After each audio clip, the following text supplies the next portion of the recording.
าหมายหรือความมุ่งหมายของคุณคืออะไรดูคำนี้นะคะ target หรือเป้าหมายและความมุ่งหมายในชีวิตคุณคืออะไรถ้าคุณสามารถตอบได้ว่าความมุ่งหมายหรือเป้าหมายของคุณในชีวิตคืออะไรมันจะง่ายมากค่ะที่คุณจะเดินตามเป้าหมายนั้นนะคะจินตนาการตามโค้ดนะคะลองคิดดูว่านิ้วนี้นะคะคือธนูนะคะธนูนี้เปรียบเสมือนกับจิตตั้งต้นของคุณค่ะธนูนี้นะคะนิ้วชี้ของโค้ชคือธนูนะคะมันคือจิตตั้งต้นของคุณค่ะว่าคุณมีเป้าหมายที่จะยิงธนูนะคะยิงธนูชีวิตของคุณเข้าสู่เป้าหมายนี้นะคะยิงให้ตรงเป้าค่ะอันนี้นะคะเขาจะเรียกว่าให้คุณนะคะโฟกัสจดจ่อ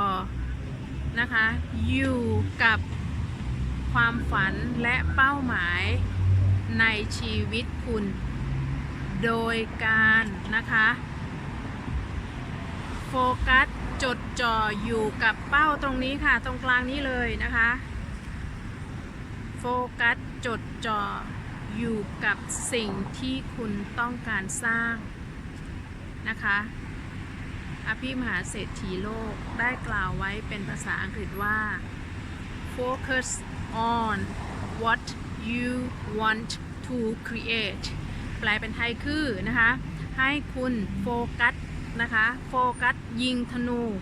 นะคะหมายถึงนะคะโฟกัสหรือจดจ่ออยู่กับเป้าหมายหรือสิ่งที่คุณต้องการสร้างให้เป็นความจริงได้ด้วยการลงมือทำค่ะเป้าหมายของคุณจะสำเร็จได้ด้วยการพุ่งเป้าค่ะพุ่งเป้าค่ะพุ่งเนี่ยนะคะพุ่งธนูนะคะไปสู่เป้าหมายด้วยความจดจ่อตั้งใจมุ่งมา่ปรารถนาที่จะได้มาตามความ